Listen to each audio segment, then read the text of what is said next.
በዓለም ላይ ያሉ ሀያላን ሀገሮች የካማካዚን ድሮኖችን በመጠቀም ከፍተኛ የውጊያ የበላይነት ይወስዳሉ። ይህ የምታዩት የድሮን ቴክኖሎጂ በአፋብን ሸዋ ጠቅላይ ግዛት እዝ በራስ አቅም ያለማንም እገዛ የተሰራ የካማካዚን ድሮን ነው።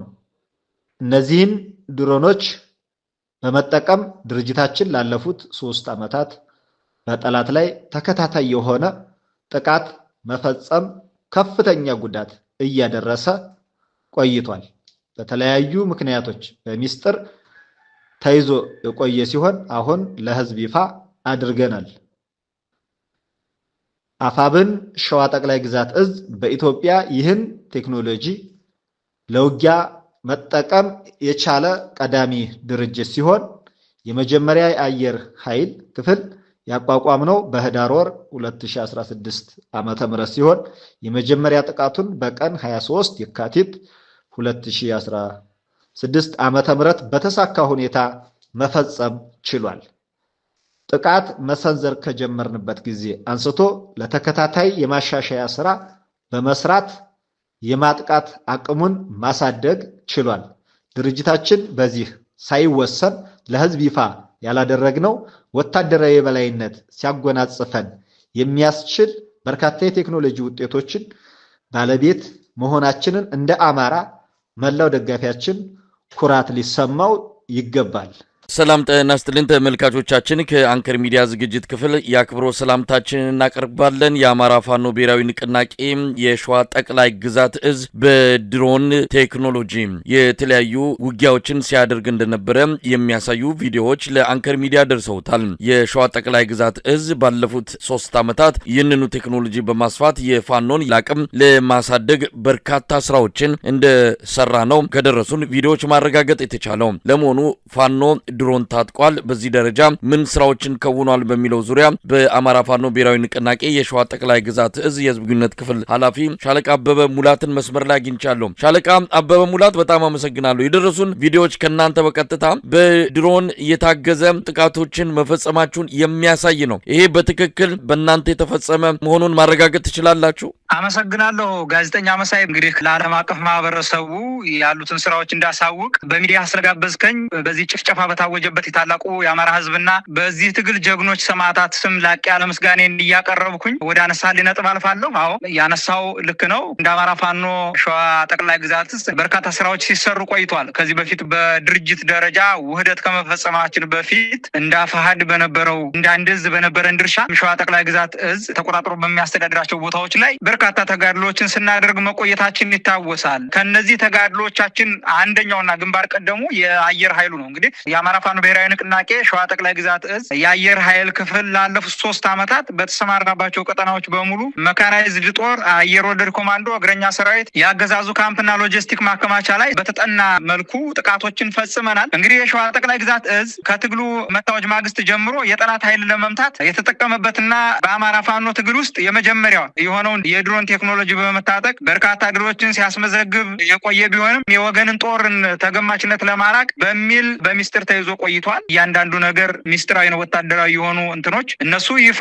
አይሆኑም። አሁንም ይፋ ያላደረግናቸው በሚስጥር ነክ ተቀምጠው የሚቆዩ በታሪክ ደረጃ ለትውልድ የሚተላለፉ በዚህ ትግል አውድ ውስጥ ምርጥ የምንለው አሻራችን ስለሆነ በዛ መልኩ ይቀጥላል ማለት ነው። የአማራ ፋኖ ትግል ይፋዊ አንድነት መታወጅና ወጥ ድርጅት መዋቅሮች ከመፍጠራቸው ባሻገር በድርጅታችን የአማራ ፋኖ ብሔራዊ ንቅናቄ ቴክኖሎጂና ምህንድስና መምሪያ ክፍል ዘርፍ መኖሩን ታሳቢ በማድረግ ነው እንግዲህ ለመላው የህዝባችን እና ታጋዩ ሰራዊታችን እንዲሁም ደጋፊዎቻችን ይፋ ማድረግ አስፈላጊ ሆኖ ስላገኘነው ነው ይፋ ያደረግነው። በዚህ ውስጥ የጦር ጠበብቶችን፣ መሐንዲሶችን፣ መምህራኖችን፣ ጋዜጠኞችን፣ ዶክተሮችንና ተመራማሪዎችን እንዲሁም ታላላቅ ምሁራኖችን አቅፎ የአማራን ትግል በፊት አውራሪነት እየታገለና እያታገለ የሚገኘው እንግዲህ በአርበኛ መከታው ማሞ የሚመራው የሸዋ ጠቅላይ ግዛት እዝ በዚህ በአማራ ጠሉ የኦህዴድ መራሹ የብልጽግና ስርዓት ላይ በጠንካራ ወታደራዊ ክንፉ በኩል በሚያሳርፈው ጠንካራ ምት ስርዓቱን በማሳፈር ረገድ ትልቅ ታሪካዊ አሻራን ተወጥቷል፣ እየተወጣም ይገኛል። ስኬታማ የሆኑ ኦፕሬሽኖች ተሰርተዋል። በእነዚህም ውጤታማ የሆነ በጠላት ላይ ድል ተቀዳጅተናል ማለት ነው። በዋናነት ግን እነዚህን ድሮኖች ስንጠቀማቸው የነበረው ጠላት ከዚህ በፊት እንደሚታወቀው በርካታ ንጹሃኖች በዚህ በአማራ ትግል ላይ በተለያዩ አውራጃዎች ወይም በተለያዩ ግዛቶች ላይ በርካታ የአማራ ንጹሃኖች ተጨፍጭፈዋል። በድሮን በከባድ መሳሪያ ቅንቡላዎች ሀብት ንብረታቸው ወድሟል። ከሀብት ንብረቱ ውድመቱ በዘለለ በንጹሃኖች ላይ ያስከተለ ጭፍጨፋ ተካሂዷል በዚህ ስርዓት ማለት ነው። ይህ ስርዓት ያለ ገደብ የሚተኩሳቸውን የከባድ መሳሪያ ቅንቡላዎች በተለይ በሸዋ በዚህ በእኛ ባለንበት ግዛት ላይ እንደ እዝ ተቆጣጥረን በምናስተዳድራቸው ቦታዎች ላይ ስርዓቱ ያለ ገደብ የሚተኩሳቸውን የከባድ መሳሪያ ቅንቡላ ማስቀረት ችለናል። በተወሰነ ደረጃ ይሄንን መቀነስ ችለናል። የቀነስንበት ዋነኛ ምክንያቱም ቅንቡላዎችን በሚወረውረው የከባድ መሳሪያ አካባቢ ላይ የድሮን አሰሳ በማድረግ በጀነራል መድፍ ላይ በዙ 23 በቢኤም እንዲሁም በሞርተርና በድሽቃ ላይ እንግዲህ ከምስሉ እንደምንረዳው ቀንጨብ አድርገን ያወጣናቸው ናቸው እንጂ በጣም በርካታ የፎቶና የቪዲዮ ማስረጃዎች አሉን። እነዚህ ግን ለአብነት ለህዝባችንና ለደጋፊያችን እንዲሁም ለጀግናው ተዋጊ ሰራዊታችን ለስነልቦና የበላይነትን የሚያጎናጽፍ ስለሆነ ይፋ ለማድረግ ተገደናል። በዛም አማካኝነት ከዛ ከምስሉ መረዳት የምንችለው ነው። ወደ ዝርዝሩ ጉዳይ እንመጣለን። በተለይ ወታደራዊ የሆኑ ሚስጥሮችን እንደተጠበቁ ነው። ነገር ግን ቀደም ሲል አንስተኳል በሚስጥር የያዛችሁበት እንግዲህ 3 ዓመት ነው ይሄ እንቅስቃሴ ከተጀመረ ትግሉ ከተጀመረ ጀምሮ ይሄ እንቅስቃሴ ጎን ለጎን ሲካሄድ እንደነበረ ነው የተረዳሁት። ባለፉት 1 ዓመታት ደግሞ በተላኩልን ቪዲዮዎች መረዳት እንደተቻለው በ2017 እንደ ኢትዮጵያ አቆጣጠር ማለት ነው በርካታ አካባቢዎች ላይ ጥቃት መሰንዘራችሁን የሚያሳይ ነው በቀን ተመዝግቦ የሚታይ ስለሆነ ለምንድን ነው ጥቃቶቹን ቢያንስ እንቅስቃሴያችሁን ይህንን ለማሳደግ የሄዳችሁበትን የተለያዩ ጥረቶችን በሚስጥር ብትይዙ እንኳን ጥቃቶቹን በተመለከተ ያደረሳችሁትን ምክንያቱም እናንተ ባትናገሩ በአንድ ወገን ሌላ አካል ሊናገረው ይችላልና ይህንንስ በሚስጥር ይዛችሁ ያቆያችሁት ለምንድን ነው? ጥሩ ጥያቄ ነው። አንዳንዴ ወታደራዊ የሆኑ ሚስጥሮች በተፈለገው ሰዓት ወይም በማንኛውም ጊዜ ይፋ የማይሆኑ ሚስጥሮች አሉ። ከዛ ጋር ተያይዞ ወደፊት የምንሰራቸው በጣም በርካታ በእቅድ ደረጃ ስራዎች ስላሉ ለነዛ እንቅፋት እንዳይሆነን ታሳቢ በማድረግና ስርዓቱም ለሌላ ፕሮፓጋንዳ ይጠቀመዋል በሚል እሳቤ ይፋ ሳናደርግ ቆይተነዋል። አሁን ላይ ይፋ ማድረግ ያስፈለገበት ትልቁ ምክንያት ህዝባችንና ደጋፊያችን እንዲሁም እግረኛ ሰራዊታችን እንደዚህ አይነት ጠንካራ ስራዎች ስንሰራ መቆየታችን በእዝ ደረጃና ወደፊት አሁን በተዋቀረው የአማራዊ ቤታችን በአየር ኃይል ደረጃ ሊዋቀር ስለሚችል በዛ ላይ ትልቅ ግብአት እንዲሆንና ተሞክሮ እንዲወሰድ ታሳቢ በማድረግ ነው አሁን ይፋ ያደረግነው። በዋናነት ግን ይህንን ይፋ ስናደርግ ከዚህ በፊት የሰራዊቱን ሞት ለመቀነስ የሰራዊቱን መቁሰል ለመቀነስና የህዝባችንን ሞት ከመቀነስ አንጻር ትልቅ ምርት ያገኘንበት ስራ ነው ወይም የውጊያ ስልት ነው። የጠላትን የከባድ መሳሪያ አንገት በማስደፋት የህዝባችንን ሞት ቀንሰናል። እውነት ለመናገር ስርዓቱ ወይም አገዛዙ አለኝ የሚለው ጠንካራ ኤሊት ፎርስ ሸዋ ላይ ነው ተሰማርቶ በዚህ 3 ዓመታቶች ውስጥ ጭፍጨፋ ሲያደርግ የቆየው። ይህንን የጠላትን ኤሊት ፎርስ በንጹሃን ላይ ያለውን ጥቃት ከመመከት አኳያ ትልቅ ስራ የተሰራበትና አመርቂ ውጤት ያመጣንበት እንደሆነ በዚሁ ጠቆም ማድረግ እፈልጋለሁ። ሀብት ንብረት ከማውደም በዘለለ በንጹሃኖችን ላይ ጭምር አሰቃቂና ዘግናኝ የሆነ ጭፍጨፋ ማድረግ እንዳለባቸው ከበላይ አዛዦቻቸው ትዕዛዝ እንደሚወርድላቸውም ጭምር በአንድም በሌላ መልኩ ከምርኮኞች ያገኘነው መረጃ እንዳለ ሆኖ ይሄንን ከመቀነስ አንጻር ከባድ መሳሪያ ሽፋን እየሰጠው ይሄ ኤሊት ፎርስ እግረኛ ኮማንዶ ወደፊት ሲገባ በዚህ በከባድ መሳሪያ ሽፋን እየተሰጠው ነው። ከባድ መሳሪያውን አንገት ስናስደፋው ግን ኤሊት ፎርሱ እየዘለለ ሲመጣ ለኛ የአፈሙዝ ኢላማ ከመሆንም ባሻገር ለምርኮም ተዳርጓል። ወደፊትም እነዚህ አካሄዶች ተጠናክረው እንደሚቀጥሉና በተሞክሮ ደረጃ ለሌሎች ተዛምተው ወይም ሌሎች ወስደውት እንደ ድርጅት የምንቀጥልበት ይሆናል። ይሄ የድሮን ቴክኖሎጂ ፋኖ መታጠቁ የሰጠውን ጥቅም እንደዚሁም ምን ያህል ውጤት እንዳገኘችሁበት በዝርዝር ገልጸሃል። እንደው ዋና የሚባሉ ያሳካችኋቸው ከቦታ አንጻርን በመጥቀስ እንግዲህ በቪዲዮ ላይ እንደምናየው ከሆነ የመከላከያ ሰራዊት የሚገኝባቸው ትልልቅ መሳሪያዎች ያሉባቸውን አካባቢዎች በጉዞ ላይ እንዳሉ አድማ በታኝ ኃይልም እንደዚሁ በካምፕ ውስጥ እንዳሉ የሚታዩባቸው አንዳንድ የቪዲዮ ማስረጃዎችን ነው ለማየት የተቻለውና እስቲ እንደው በዚህ በድሮን ቴክኖሎጂ በመጠቀም ጥቃት አደረስን የምትሏቸው ዋና ድሎችን መግለጽ ከተቻለ። ቦታዎችን ሸዋሮቢትና ሸዋሮቢት ዙሪያ አተናግድም ዙሪያ በመንዝ እንደዚሁም ተጉለት ሌሎች ቦታዎችም ላይ እነዚህን ግብአቶች ተጠቅመናቸዋል። እነዚህ በጠቀስኩልህ ቦታዎች ላይ እንዳብነት ነው በጣም በርካታ ቦታዎች ላይ ተጠቅመናል። ወደፊትም እንጠቀማለን። ግዴታ ስለሆነ ማለት ነው። ራስን የመከላከል ሰብአዊ መብት ጭምር ስላለን ራሳችንን ለመከላከል ከዚህም በላይ የምንጠቀማቸው ግብአቶች ሊኖሩ ይችላሉ። ግን ደግሞ አሁን ይፋ ለማድረግ የማልችልበት ሁኔታ ላይ ነው ያለሁት። ምክንያቱም ወታደራዊ ሚስጥሮች ስለሆኑ ማለት ነው። በዚህ ልክ እንዲያዝልኝ እፈልጋለሁ። እንግዲህ ሻለቃ አበበ ምን ያህል የፋኖ የድሮን አቅም የተጠናከረ ነው ማለት እንችላለን? አሁን ባላችሁ ቁመና በድሮን አንጻር ማለት ነው። እንግዲህ እስካሁን የሰራችሁትን ሰሞኑን ነው ይፋ ያደረጋችሁት። እውነት ለመናገር ብዙዎቹ የፋኖ ትግል የሚደግፉ ወገኖች በዚህ ደረጃ እድገት ማየታቸውን በጥሩ ስሜት ነው የተቀበሉት። አሁን ግን ቁመናችሁን እንዴት ትገልጻላችሁ? እያደገ ሊመጣ እንደሚችል ቀደም ሲል ገልጸዋል። ነገር ግን አሁን ባላችሁ ቁመና የአብይ አህመድ አገዛዝን የአየር የበላይነት በተወሰነ ደረጃ ለመግታት የሚያስችል አቅም ላይ ደርሰናል ብላችሁ ታስባላችሁ? ጥያቄው ጥሩ ጥያቄ ነው። ግን ደግሞ ይህንን ጥያቄ ሙሉን ማብራሪያ ለመስጠት የማልችልበት ሁኔታ ላይ ነው ያለሁት። አቅማችን እየተጠናከረ ሄዷል። ግን ደግሞ ይህን ያክል የሚል ዝርዝር የሆኑ ማብራሪያዎችን ላለመስጠት ገደዳለሁኝና እነዚህን መጠኖቹንና የአቅማችንን ደረጃ ይህን ያክል ነው ብዬ በፐርሰንት ለማስቀመጥ የማልችልበት ሁኔታ ላይ ነው ያለሁት። ግን ደግሞ በተጠናከረ መልኩ ወደፊት ልታዩን እንደምትችሉ ደጋፊዎችም ምሁራኖችም ሰራዊታችን መሬት ላይ የሚያየው ነገር ሆኖ ሳለ ግን ደግሞ ከዚህ በተሻለ አቅም ልንመጣ እንደምንችል በዚሁ ጠቆም አድርጌ መሄድ እፈልጋለሁ። ዝርዝሩን ለጊዜው ለማብራራት አልችልም። መሳይ እንግዲህ አንዳንድ የስርዓቱ ደጋፊዎች ድሮን በመጠቀም ያደረሳችሁትን አንዳንድ ጥቃቶችን በተመለከተ ተራ ነገር እንደሆነ አድርገው ሊያሳዩ ሞክሯል። አንዳንድ ደጋፊዎችም የትግሉ ደጋፊዎችም ጭምር ለማመን ሲከብዳቸውና ይሄ ነገር ምናልባት በዘመኑ የአርቲፊሻል ቴክኖሎጂ የተቀናበረ ሊሆን ይችላል በሚልም የመረጃውን ትክክለኝነት ህዝቡ እንዲጠራጠረው እንደዚሁ የተለያዩ ነገሮችን መረጃዎችን ሲያስተላልፉ ነበረ። ከዚህ አንጻር ምን ማለት ይቻላል? በግራ በቀኝም መረጃውን ለማጣጣልም ሆነ እንደው ላለመቀበል የሚፈልጉ ወገኖች እንዳሉ እየተረዳን ነውና ይሄም የቴክኖሎጂ የኤአይ ቴክኖሎጂ አርቲፊሻል ኢንተለጀንስ ሰውን እውነተኛው ነገር እንኳንን እንዲጠራጠሩ ያደርጋልና ከዚህ አንጻር እንደው ምን ማለት ይቻላል?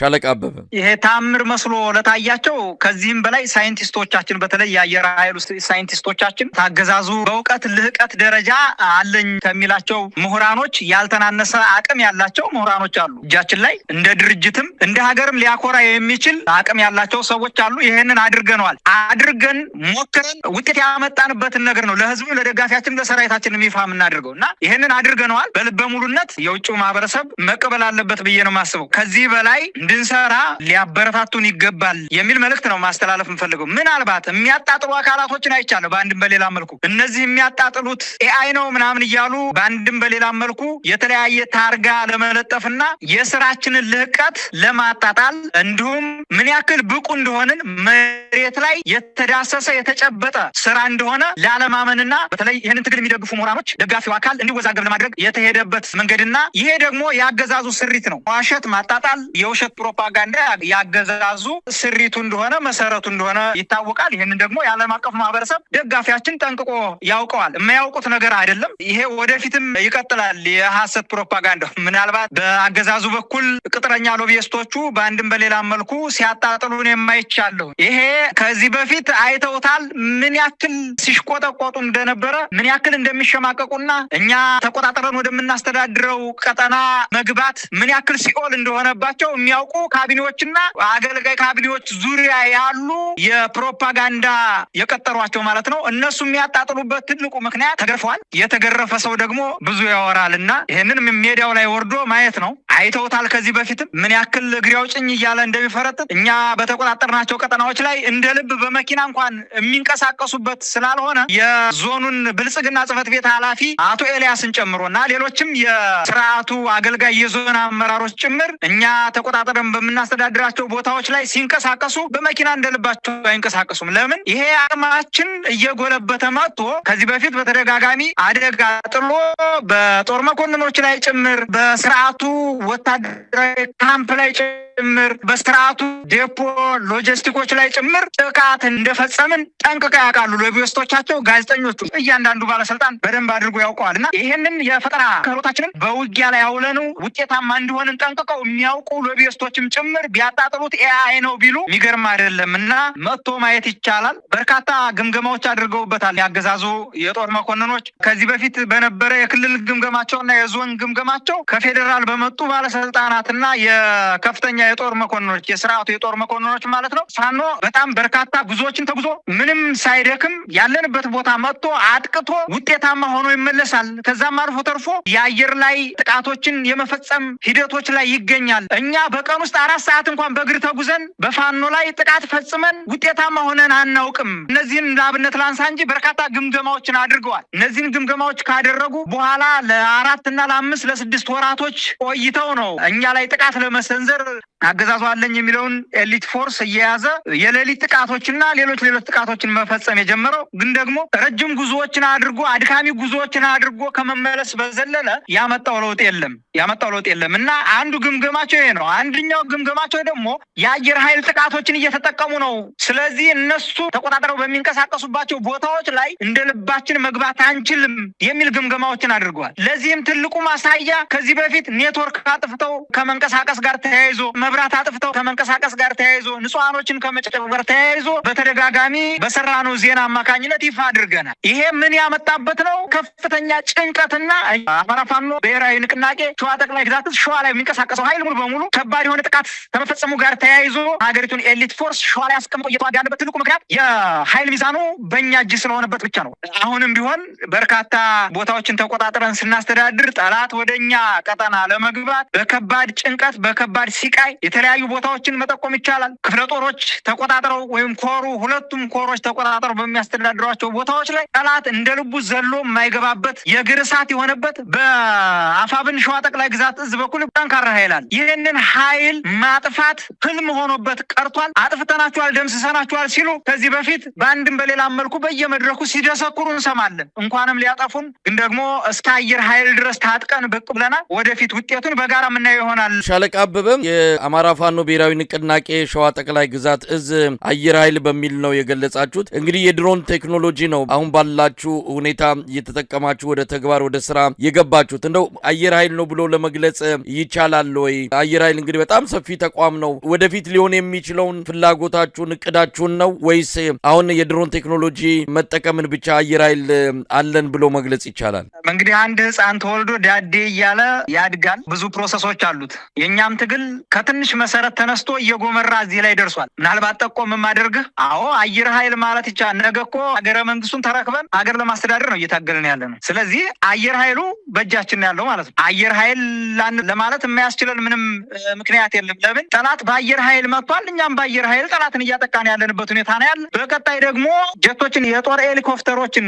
የማንታጠቅበትና በዛም የማንዋጋበት ምንም ምክንያት የለም። እየተንደረደርን ነው። ትናንት ትግላችን ከ1 ከ2 ጀምሮ 4 5 ሆነን ጀምረን ዛሬ ላይ የት እንደደረሰ ማየት ይቻላል። ትግሉ የሂደት ጉዳይ ነው። በሂደት በጣም በርካታ ጀግኖችን አፍርተናል። በዚህም መካከል በጣም በርካታ ጀግኖችን ገብረን አሁን የደረስንበት የስነ ልቦና ልዕልና አሁን የደረስንበት ጠንካራ የትጥቅ አቅምና ጠንካራ ወታደራዊ ቁመና ላይ የደረስነው በሂደት ነው። ይሄ ሂደት ደግሞ ቀስ እያለ ወዴት ይሄዳል? ይሄንን ለዓለም አቀፍ ማህበረሰቡ ቢሆን ማብራራቱ ምናልባት አስፈላጊ ነው ብዬ አላምንም። ነገ የት እንደምንደርስ ትልቁ ማሳያ የአሁኑ ጅማሯችን እንደሆነ ከግንዛቤ ውስጥ መግባት እንዳለበት ነው ጠቆም ማድረግ የምፈልገው። እንደው በመጨረሻ ሻለቃ አበበ ይሄ ቴክኖሎጂ እንዲህ አይነቱን የድሮን አቅም መፍጠር በጦርነቱ አጠቃላይ ሂደት ላይ ቀደም ሲል ጠቅሰዋል ብዙ ጥቅም እንዳስገኘ ህዝቡን ከመከላከል የሰራዊታችሁንም ጥቃት ከመቀነስ አንጻር በድሮን የጀመራችሁት እንቅስቃሴ ትልቅ አስተዋጽኦ እንዳደረገ ጠቅሷል። ከዛ ባሻገር መጪውን የጦርነት የኃይል